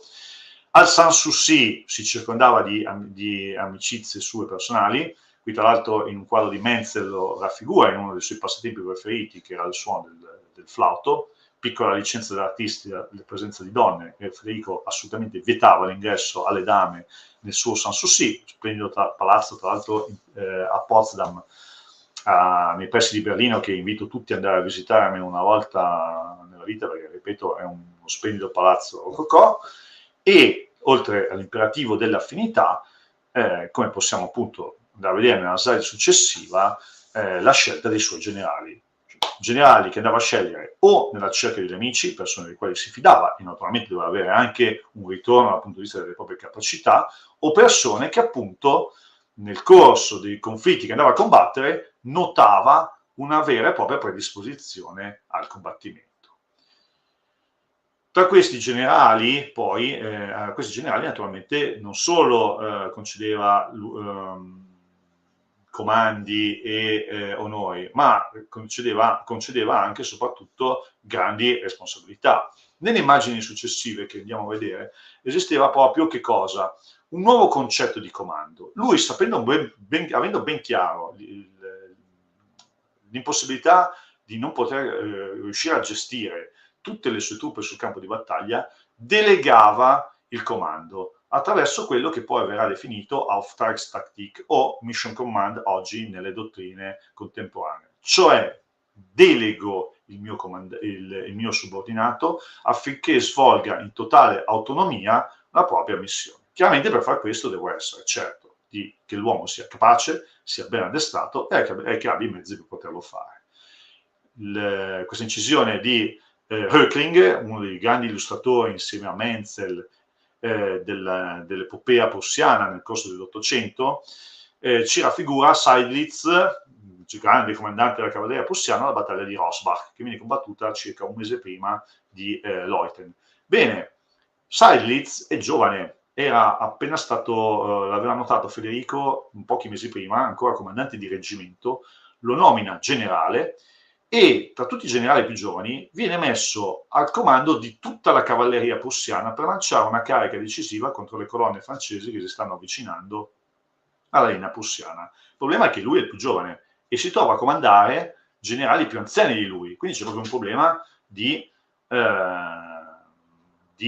ordine di comando. Non è un problema, Federico lo promuove ai ranghi più alti, quindi si trova a comandare anche generali pari grado ma più anziani di lui, però l'ordine è molto semplice. Io obbedisco al re e voi obbedirete a me. Quindi l'Auftragstaktik consente anche a generali giovani ma capaci di poter gestire, come se fossero Federico sul campo di battaglia, l'azione di comando. Quindi in quel momento Seydlitz è esattamente quello che è Federico, o comunque rappresenta il re sul campo di battaglia. Quindi questo comando delegato consente di avere un moltiplicatore di forza, neanche di forza, un moltiplicatore di comando, scusate il gioco di parole, direttamente sul terreno. Ed è una filosofia che sarà portata fino a tutta la prima e la seconda guerra mondiale. Dopodiché c'è un patto sociale tra Federico e i suoi ufficiali. Prima della battaglia di Leuthen, che tutti avvertono come decisiva per le sorti della guerra, Federico ritrova tutti i suoi comandanti di brigate, divisioni, di corpo, gli ufficiali che contano, e gli dice: sono in procinto di attaccare le posizioni nemiche. Non ho bisogno di spiegarvi le ragioni che mi spingono ad agire in questo modo. So riconoscere in pieno i pericoli legati a tale impresa, ma è giunto il momento di vincere o di morire. Se oggi siamo battuti, tutto è perso. Tenete a mente una cosa, che noi combatteremo per la nostra gloria, per le nostre case, per le nostre mogli e per i nostri figli. Per tutti quelli di voi che saranno uccisi in combattimento, vi assicuro che, finché sarò in vita, mi prenderò personalmente cura delle loro case e delle loro famiglie. Ora, cosa ti sta dicendo? Voi avete l'obbligo morale e anche di giuramento di combattere fino alla fine e rischiare la vita. Però attenzione, voi date la vita allo Stato, lo Stato si prenderà cura dei vostri orfani e delle vostre vedove. Se andiamo avanti vediamo che non solo c'è questo patto, ma c'è anche l'imperativo della parola, parla ai soldati, non discorsi roboanti come quelli di Alessandro, ma trovava dei soldati in marcia. Buongiorno ragazzi, buona giornata a te vecchio Fritz, der alte Fritz. Insomma, si scambiano delle battute che fanno piacere ai soldati. Il re ci rivolge la parola. Che bravo uomo il re. Ma sì, dai, vale la pena morire per il nostro grande re. Non solo, non solo il saluto, ma come vediamo sempre nelle immagini successive, anche delle battute di spirito, anche in momenti dove non è tanto facile. Dopo la battaglia di Hochkirch, i prussiani perdono l'artiglieria e il re si avvicina e dice: artiglieria, ma dove sono i vostri cannoni? Re, se ne è presi il diavolo questa notte, ma noi ci rifaremo con gli interessi, giusto i miei granatieri? Sì, sì, re, ora. Insomma, battute per risollevare il morale. Apparizioni che ai soldati piacciono, addirittura si crea una sorta di figura leggendaria di Federico che parla ai propri soldati, Federico con i propri uomini, Federico che condivide le fatiche delle campagne con appunto la propria truppa. Ma non solo abbiamo l'imperativo della parola, ma abbiamo anche altri imperativi che abbiamo visto con Alessandro. Ad esempio, abbiamo anche, come vediamo nell'immagine successiva, l'imperativo della ricompensa. Qui Federico che corre ad abbracciare uno dei suoi comandanti al termine della battaglia di Torgau, in quanto appunto lo scontro si è alla fine concluso con un macello da entrambe le parti, ma i prussiani sono riusciti a trovare l'unica falla disponibile, l'unica falla presente, l'unico vuoto presente nelle linee austriache, e l'hanno sfruttata, riuscendo sostanzialmente a costringere il nemico a ritirarsi. Siamo nel 1760, quindi nelle fasi terminali della guerra dei 7 anni, e Federico prima i propri uomini. Li prima in che modo?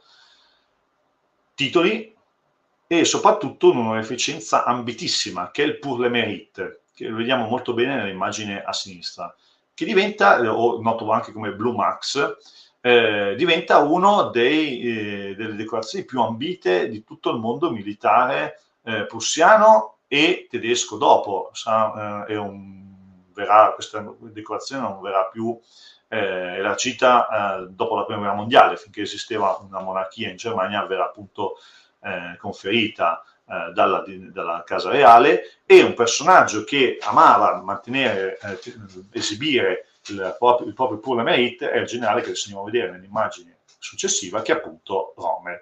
Questa foto è stata scattata in Nord Africa, siamo in Libia, proprio appena l'Africa Corps ha preso piede, e sotto la croce di ferro, tanto dovrebbe essere una croce di cavaliere, si intravede benissimo il Pour le Mérite che Rommel aveva ottenuto nel 1917 sul fronte italiano, combattendo appunto contro il nostro esercito, non a Caporetto, ma nelle fasi successive appunto lo scontro. Però lo esibiva. Segno è che quella decorazione rappresentava per il mondo germanico uno dei punti più elevati del proprio riconoscimento dell'azione di comando. Segno che l'imperativo della ricompensa funziona, e funziona come? Guardate un personaggio come appunto Rommel, che rientra proprio nella mitologia del comando, con quale orgoglio ancora lo esibisce sotto decorazioni successive che gli vengono date.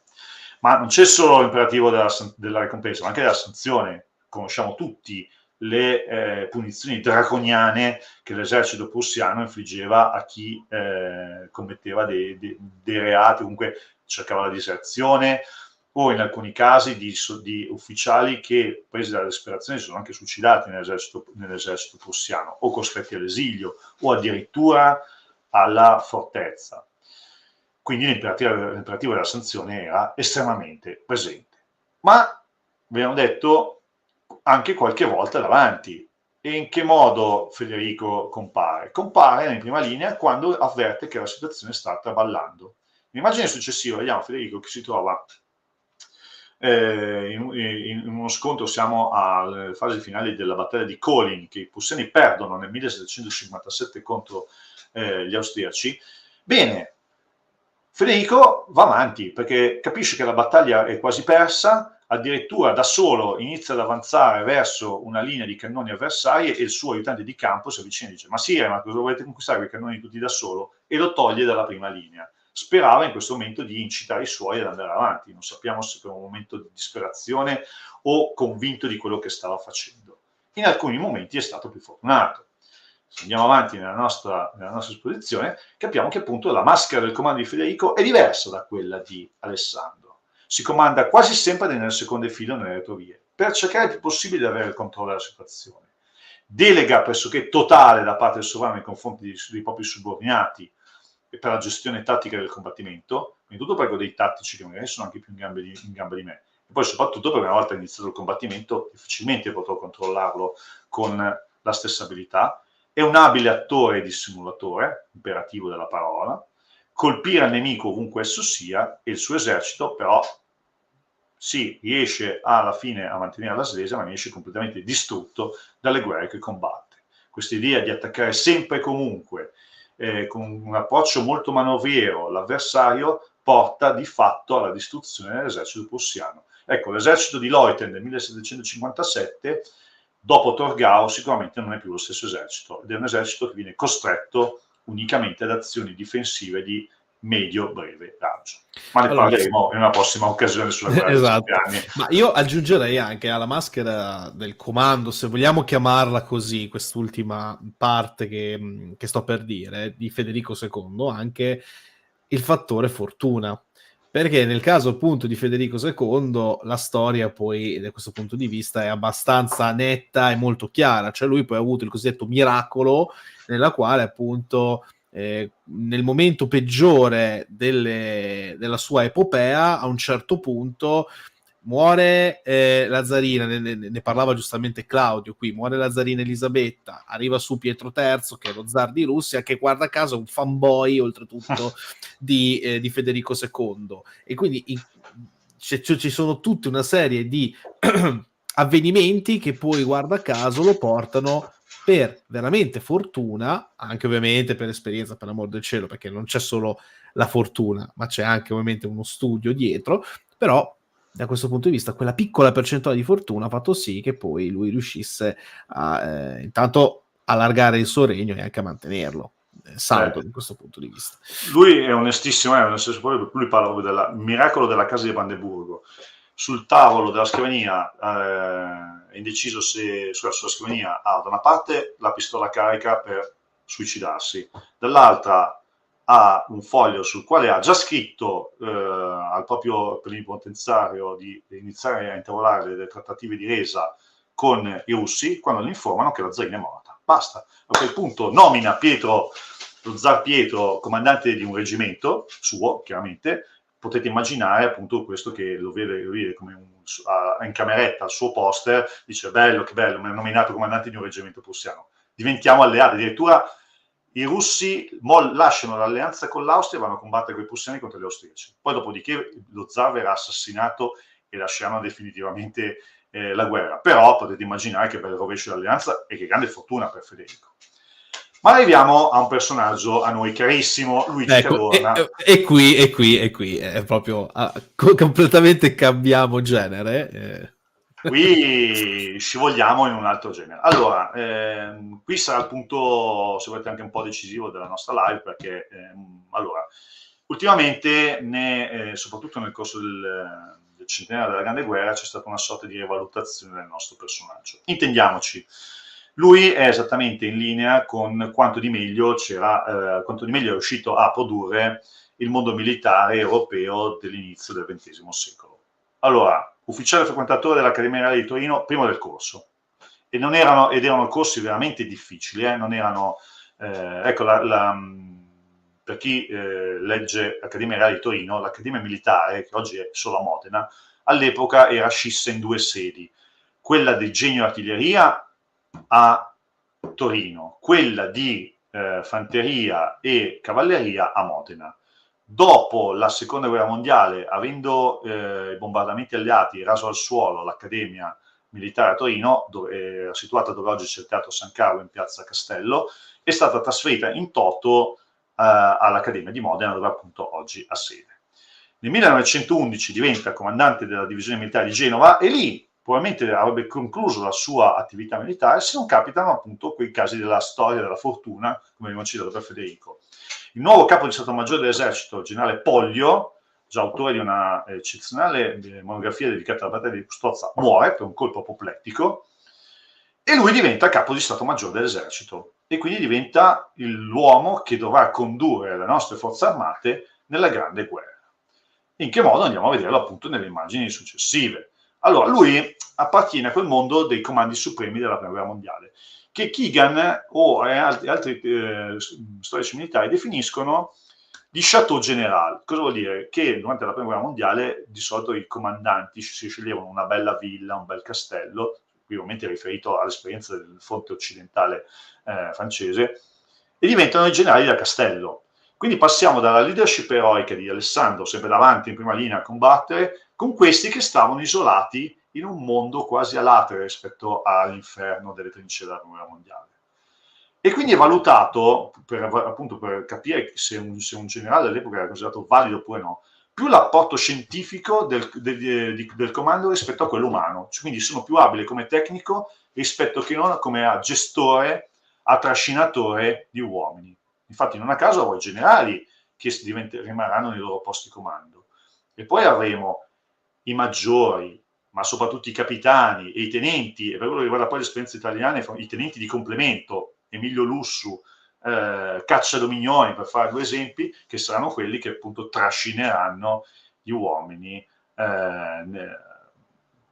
all'assalto delle trincee avversarie. Risultato, inutile spiegare il fiato che i propri subordinati, basta un ordine scritto. Cioè, questa è poi la filosofia di comando non solo di Cadorna, ma anche di tutti gli altri ufficiali, in particolare alleati della Prima Guerra Mondiale. In sintesi, logicamente, dal momento che parliamo di eserciti di milioni di uomini e non più di decine di migliaia, non più di poche migliaia di uomini come Alessandro, non più di decine di migliaia di uomini come Federico, ma parliamo di milioni di uomini mobilitati, e soprattutto il campo di battaglia è molto più letale rispetto a quello di Gaugamela piuttosto che non di Leuthen. La prima richiede questa forma di comando un certo grado di protezione appunto per il comandante supremo, quindi devo stare al di là della gittata dei cannoni.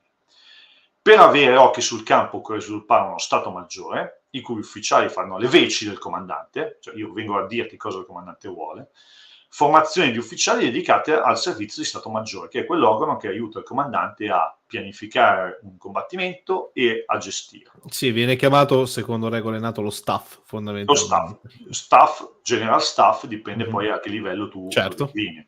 Creazione e c'è all'epoca una frattura netta tra gli ufficiali che erano poi selezionati attraverso concorso in Italia per entrare nello Stato Maggiore e quelli no. Cioè è considerato un ufficiale di serie B, cioè nel senso proprio era netta la distinzione di carriera, anche a livello soprattutto stipendiale. Chiaramente questa frattura crea sostanzialmente una incapacità del comunicare prima di tutto, ma poi quell'imperativo dell'affinità che incomincia in questo caso a sgretolarsi fin dalle sue fondamenta. E lui propone una guerra italiana, cioè sostanzialmente, siccome la cultura della guerra italiana non ha Clausewitz nel proprio DNA, cioè noi non ce l'abbiamo mai avuto, ho dei dubbi che esista ancora, che ce l'abbiamo adesso, anzi uso un'espressione forte, secondo me non l'abbiamo neanche adesso.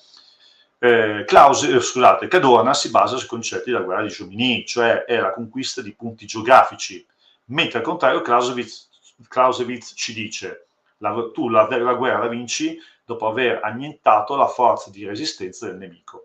Quindi noi pianifichiamo che cosa? La conquista di territorio avversario, Tobruk, Klagenfurt, Zagabria, e poi da Zagabria eventualmente marciare a Vienna. Ok, potremmo anche arrivare a Vienna, ma se non abbiamo sconfitto l'esercito austriaco lo dovremo affrontare da qualche parte prima o poi. E questo è un grosso problema, perché nessuno ha pensato come annientare il nemico, ma solo come conquistare delle città. Per la cronaca, in Italia, sebbene già circolasse in francese, Clausewitz viene tradotto per la prima volta e pubblicato per la prima volta nel 1942 da Canevari e Bollati. Quello che trovate oggi in tutte le biblioteche del Regno, edito da Oscar Mondadori, è la traduzione del 1942. Solo Rusconi di recente ne ha tradotti dei pezzi scelti, ma sostanzialmente è inedito. E tenete conto che il Vom Krieg, della guerra che leggete, sono i primi 3 volumi di 11 che Clausewitz ha realizzato. Chi vi parla ha tradotto il 4º volume che si intitola La campagna d'Italia del 1796, perché Clausewitz è un teorico, ma dice sempre che gli esempi storici rendono tutto molto più chiaro, e quindi tutto quello che dice è accompagnato da esempi storici chiari, netti, quindi ecco, questo sarebbe interessante parlarne poi in futuro, no? Del mondo della guerra. Oggi va di moda Sun Tzu perché è bello, agile e semplice, ma sono un po', se volete, come dire, spunti quasi filosofici. Caso giudizio scientifico, quello che lui ti dice da un punto di vista teorico, poi te lo dimostra anche da un punto di vista storico. Ma andiamo avanti con Cadorna, altrimenti No, ma guarda, un po'. aspetta, perché prima di passare di nuovo a Cadorna, io te lo volevo proprio dire che appunto tu avevi tradotto il quarto volume del Von Kriege, però è arrivato, tra parentesi, un commento, non qui in chat, ma precedentemente in community mia, riguardo invece chissà se ci sarà fondamentalmente un'altra ristampa del tuo libro sulla battaglia della Sietta. E quindi Allora, no, ve lo dico già, no, perché allora, il libro della Setta ha una storia editoriale piuttosto curiosa, nel senso che l'ho scritto in inglese e poi mi è stata chiesta la traduzione in italiano, e quindi l'edizione italiana ha avuto un suo corso ben preciso, e poi ho avuto la fortuna di incontrare Eugenio Garoglio, che è stato con me coautore, e abbiamo realizzato una parte anche importante dal punto di vista iconografica e cartografica. Dopodiché da quella inglese, che è il progetto originario, al contrario, si trova ancora. Ecco, quella parte inglese c'è, e quella in italiano no.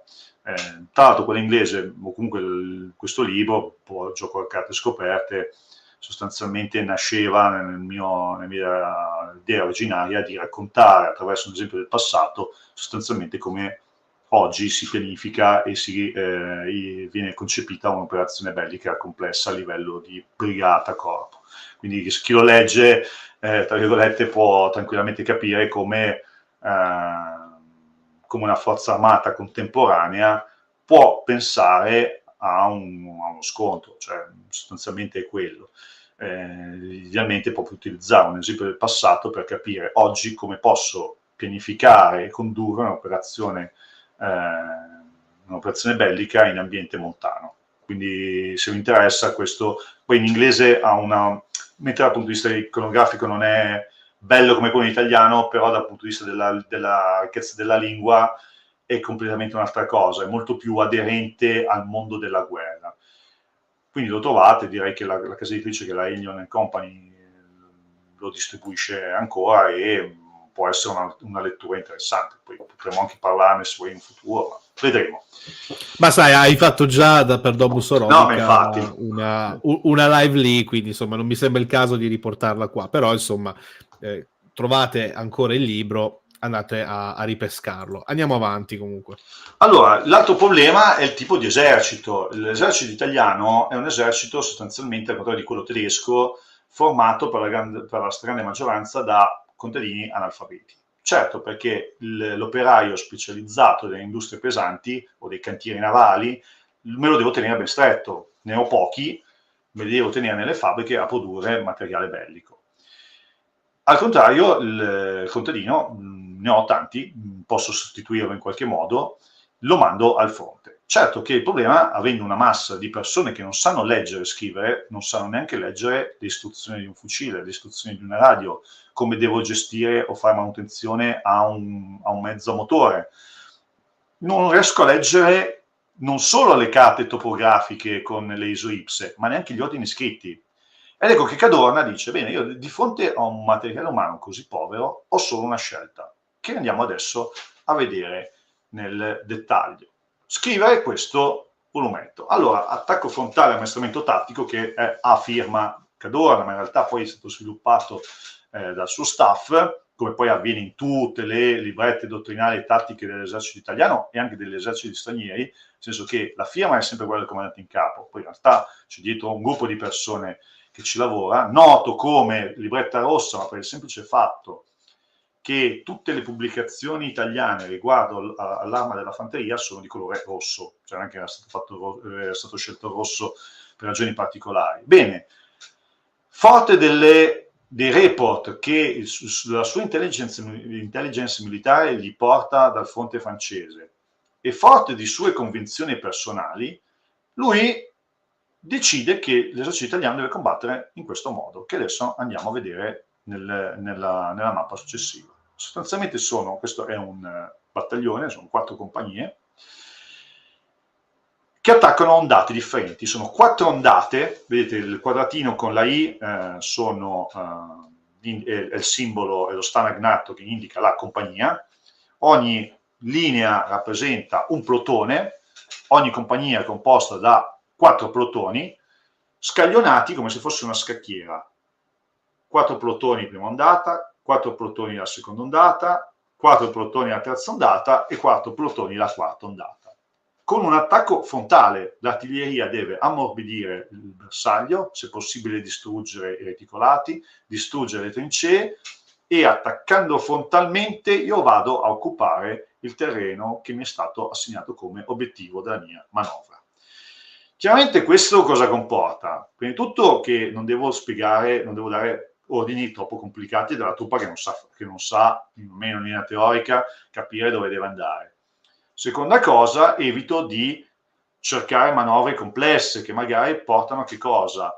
A una disgregazione del concetto di comando e controllo degli ufficiali a livello di colonnello, maggiore o addirittura in questo caso anche comandanti di brigata. Bene, so che vanno in quella direzione, vanno dritti e non corro il rischio di poter sbagliare direzione. Tutto questo affidato a un esercito che era comunque stato pensato, concepito secondo i dettami dell'Italian Way of War, cioè un esercito ben ancorato a un concetto di combattimento difensivo. Bene, l'unica manovra che possiamo insegnare loro cos'è? Un attacco frontale contro il dato obiettivo. Questo cosa comporta? Comporta che da un punto di vista tattico, soprattutto nei primi anni di guerra, abbiamo dei gravissimi problemi. E andiamo direttamente a vedere sul fronte cosa succede. Qui siamo attraverso la mappa tratta dalla relazione ufficiale austriaca. Siamo nel settore siamo a sud di Gorizia, siamo praticamente tra l'altura di Selz e di Redipuglia. Redipuglia dove oggi c'è il grande sacrario. Andiamo a vedere la foto che è stata scattata. Siamo sopra il villaggio di Selz, oggi lì corre la ferrovia e l'autostrada che va da Gorizia verso Trieste. Selz è ancora intatto, nel senso che se andate sul luogo potete facilmente riconoscerlo. La foto è stata scattata dagli italiani nel 1916, quando hanno mai occupato il Ciglione Carsico. Qui siamo sul Carso, e questo è l'altipiano che guarda verso la pianura friulana. In primo piano abbiamo ancora i reticolati vagamente intatti, la strada che dal Carso va verso Selz, verso la pianura, che è la direttrice d'attacco degli italiani. Il fotografo adesso si gira verso la sua destra e ci illustra che cosa? Quello che vede.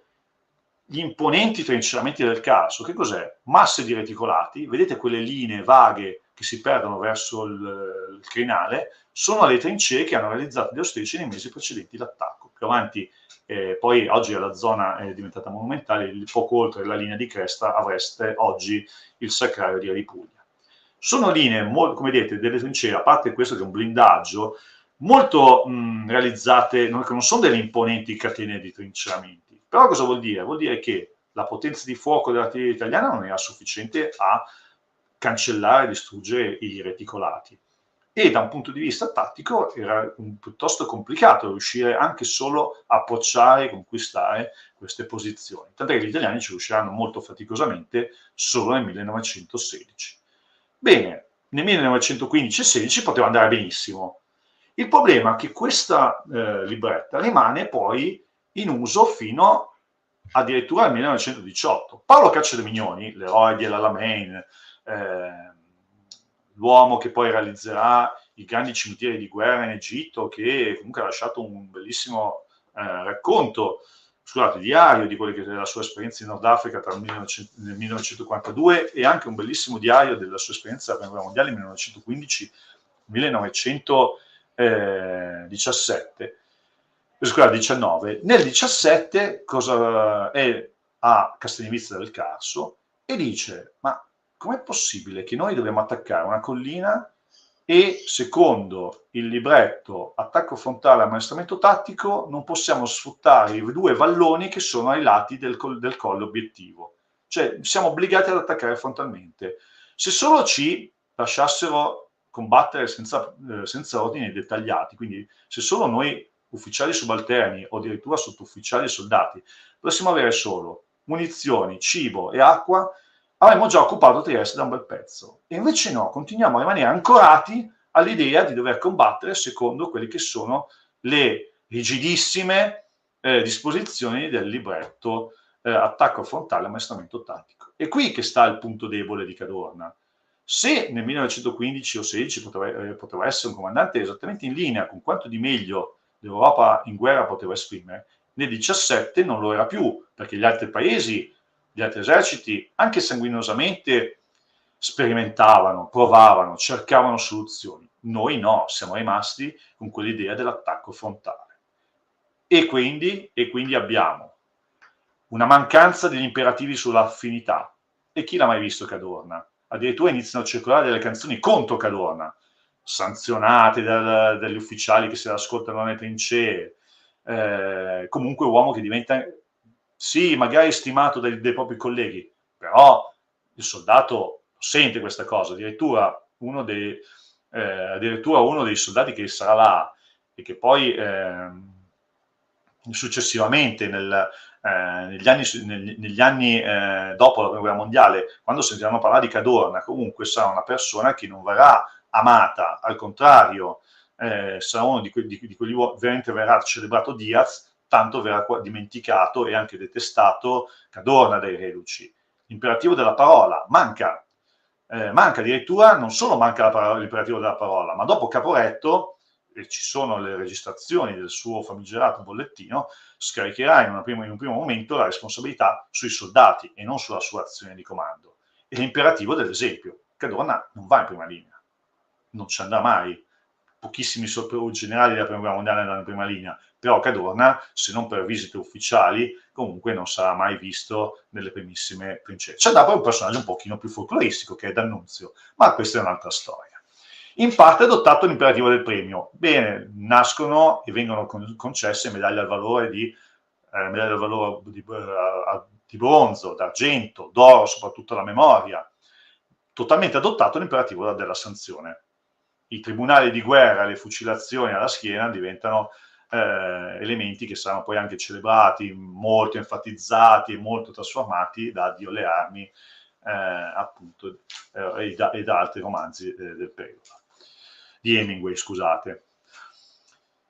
Andiamo verso l'end state, che cos'è? Il crollo morale. Se mancano questi elementi, abbiamo il crollo morale. A Caporetto abbiamo un crollo morale della forza armata. Certo, ci sono poi anche tutta una serie di ragioni tecnico-tattiche operative che fa sì che quella battaglia non poteva essere vinta. E comunque non poteva anche essere persa, ma non così male come l'abbiamo persa. Però uno dei tarli che crea un crollo di tutto il dispositivo è sicuramente quello, cioè queste mancanze degli imperativi. E con questo crollo morale abbiamo un libro, un film e una canzone. Il crollo morale naturalmente di Cadorna, non nostro, che abbiamo tenuto le posizioni sino alla fine. Chiaramente John Keegan con La maschera del comando è il libro che suggerisco.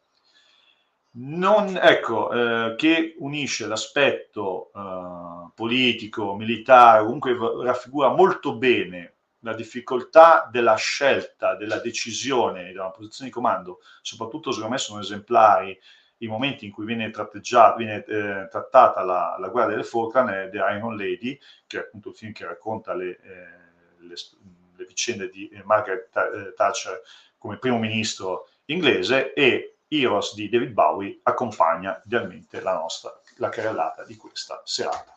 E con quest'ultima slide vi ringrazio dell'attenzione e della pazienza che avete avuto nei miei confronti.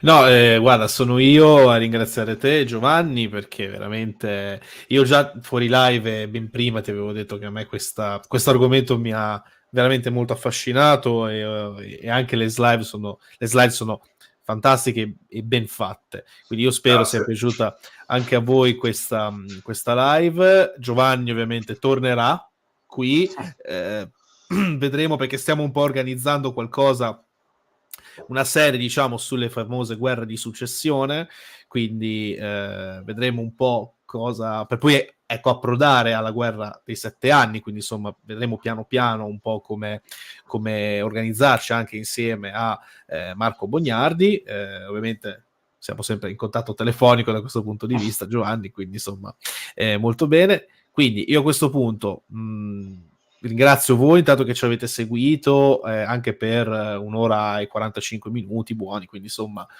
complimenti per la resistenza, ma non credo che, diciamo, che in primis Giovanni sia stato soporifero, anzi, perché se siete così tanti, tanto meglio.